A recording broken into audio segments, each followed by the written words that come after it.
नमस्कार, S prime न्यूजमध्ये आपल्या सर्वांचं स्वागत।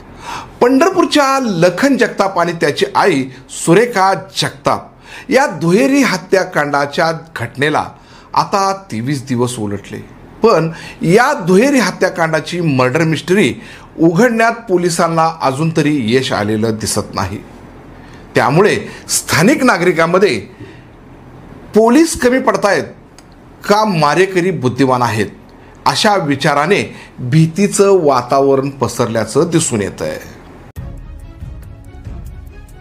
15 जुलै मंगळवार रात्रीच्या 9:30 वाजण्याच्या सुमारास पंढरपुरातील कुंभार गल्ली परिसरामध्ये राहत्या घरामध्येच लखन जगताप आणि त्याची आई सुरेखा जगताप या दोघांची अज्ञात मारेकऱ्यांनी धारदार हत्याराने निर्घुण खून केल्याची घटना घडली होती।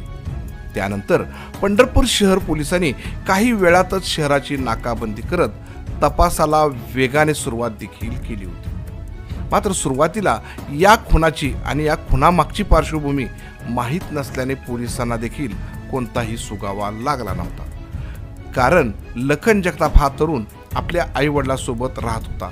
लखन जगताप हा डिलिव्हरी बॉय म्हणून काम करायचा, तर वडील संजय जगताप हे बाजारामध्ये भाजीपाला विक्री करायचे। त्यामुळे घटना घडली त्यावेळी घरात फक्त लखन आणि त्याची आई सुरेखा जगताप हे होते।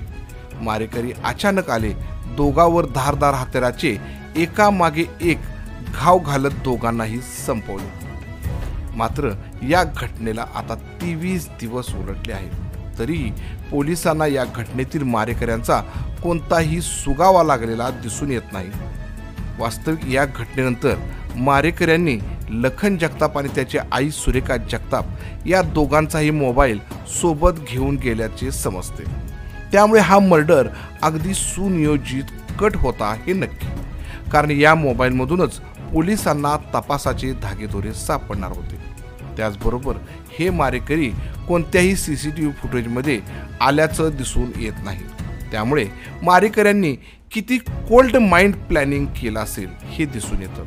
त्यामुळेच या मारेकऱ्यांच्या मागे कदाचित टेक्निकल टीम देखील कार्यरत असू शकते, कारण हे मारेकरी आभाळातून नाही आले आणि परदेशातून देखील नाही आले, मग गेले कुठं असा प्रश्न डोळ्यासमोर उभारतो। कदाचित हे मारेकरी इथलेच असावेत, मात्र हे पोलिसांच्या कोणत्याही तांत्रिक म्हणजेच टेक्निकल पॉइंटमध्ये आलेले दिसून येत नाहीत। त्यामुळे आज या दुहेरी हत्याकांडाचा 23वा दिवस उलटला, तरी यातील मारेकऱ्यांचा अजून तरी शोध लागलेला दिसून येत नाही। वास्तविक पोलिसांनी तपासासाठी अनेक पथके नियुक्त केले असले तरी अजूनही यश आल्याचं दिसत नाही।